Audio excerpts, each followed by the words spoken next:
27. 딸들의 상속과 후계자 여호수아.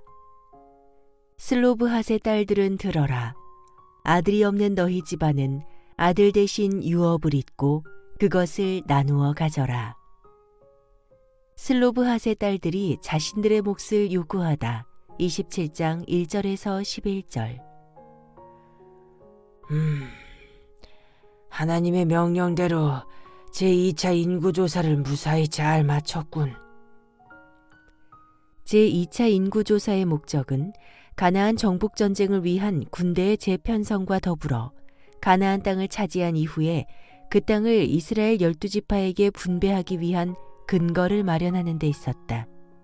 그런데 이때 한 가지 문제가 생겼다. 우리 형제 슬로브아 집안은 어떻게 되는 거지? 그 집안에는 아들이 하나도 없고 전부 딸들 뿐이잖아. 그렇다면 그 집안은 기업의 땅을 영영 분배받지 못하는 건가? 참 복도 없지. 거참 안 됐네 그려. 그랬다.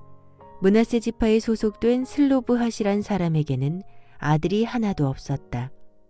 그에게는 딸만 5 있었다. 그 딸들의 이름은 말라, 노아, 호글라, 밀가, 그리고 디르사였다. 가나안 땅에 대한 분배 원칙이 선포된 후 슬로브핫의 5 딸들이 성막 입구로 나왔다.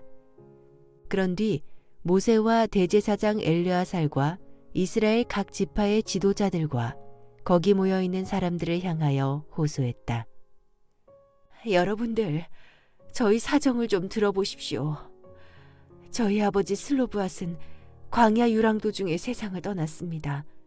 하지만 고라의 무리처럼 여호와께 반역을 일으키다가 징벌받아 죽은 것은 아닙니다. 다만 죽을 수밖에 없는 사람의 죄 때문에 돌아가셨습니다. 그런데 우리 아버지에게는 스라의 아들이 하나도 없습니다. 그처럼 아들이 없다고 해서 왜 저희 아버지의 이름이 가문의 명단에서 사라져야 합니까? 그건 불공평하지 않습니까? 그러니 저희 아버지께서 본래 물려받을 몫을 저희들에게 주십시오. 듣고 보니 문제가 있는 듯도 하구나. 기다려 보아라. 내가 주님께 여쭈어 본 뒤에 어떻게 처리해야 할 것인지를 알려주마. 모세가 슬로브핫의 딸들의 사정을 듣고 주께 아뢰었다. 하나님은 이스라엘 백성들에 대해 국가와 예배와 사회생활에 대한 기본적인 법률을 주셨다. 하지만 그런 법률이 백성들의 구체적인 모든 부분까지 일일이 적용될 수는 없었다. 그래서 법률 적용에 어려움이 생기면 백성들은 그 문제를 모세에게로 가져왔고 모세는 그 문제에 대해 일일이 하나님께 여쭈어 보고 처리했다. 이렇게 해서 전례를 차곡차곡 축적해 갔다. 이번 슬로브핫의 딸들 같은 경우에도 모세는 역시 주께 여쭈었다. 그러자 주께서 모세에게 이르신다. 모세야, 슬로브핫의 딸들의 말이 옳도다. 너는 슬로브핫에게 돌아갈 몫을 슬로브핫의 딸들에게 돌아가게 해주어라. 이렇게 해서 당시 남성 중심의 고대 사회에서 여성의 상속권을 법적으로 인정하는 탁월한 판례를 남기게 되었다. 이는 하나님의 법이 사문화된 형식과 의식의 법이 아니라 따뜻하고 온정이 있는 사랑과 자비와 공의와 공평의 법임을 보여준다. 기왕의 하나님은 죽은 자의 유업과 관련해서 새 상속법을 좀 더 구체적으로 일러주신다. 모세야, 누가 아들을 두지 못하고 세상을 떠났으면 조상으로부터 물려받을 그의 유업은 그의 딸들이 물려받게 된다. 만일 딸도 없으면 형제들에게 물려주어라. 형제도 없을 때는 삼촌들에게 물려주어라. 아버지의 형제들도 없을 경우에는 가장 가까운 피부치에게 물려주도록 하여라. 이는 이스라엘 백성들이 대대로 지켜야 할 율례니라. 슬로브핫의 딸들이 제기한 문제로 인해 새로운 상속법 판례가 만들어졌다. 어떤 사람이 사망했을 경우에 그의 유산은 다음과 같은 순위로 상속권이 부여되었다. 1. 1순위는 고인의 아들. 2. 2순위는 고인의 딸. 3. 3순위는 고인의 형제. 4.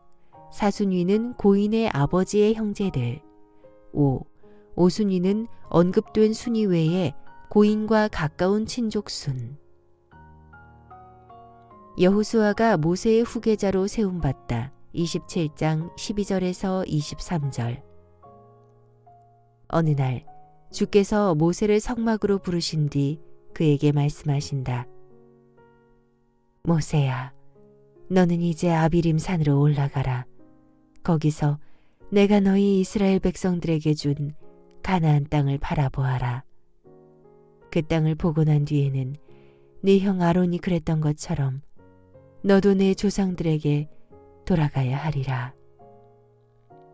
모세가 요단강을 건너 약속의 땅 가나안에 들어가지 못하고 형 아론처럼 요단강 동편에서 죽게 될 것이라는 비장한 말씀이다. 하지만 약속의 땅에 들어가지는 못해도 그 땅을 멀리서나마 조망할 수 있는 은혜는 주어졌다. 모세가 가나안 땅을 조망하게 될 장소는 아비림 산으로 요단 동편에서 남북으로 길게 뻗은 산맥에 자리하는 산이다. 모세가 가나안 땅을 멀리까지 바라보고 임종을 맞이한 산은 비스가 산이었는데 아비림 산맥의 북편에 있는 여러 봉우리들 중 하나였다. 느보산도 그런 봉우리들 중 하나다. 해발 700m에 이르는 비스가 산에서 맑은 날씨에는 100km 전망까지 조망이 가능했다. 이제 하나님은 모세가 왜 가나안 땅에 들어가지 못하는 것인지 그 이유를 말씀해 주신다.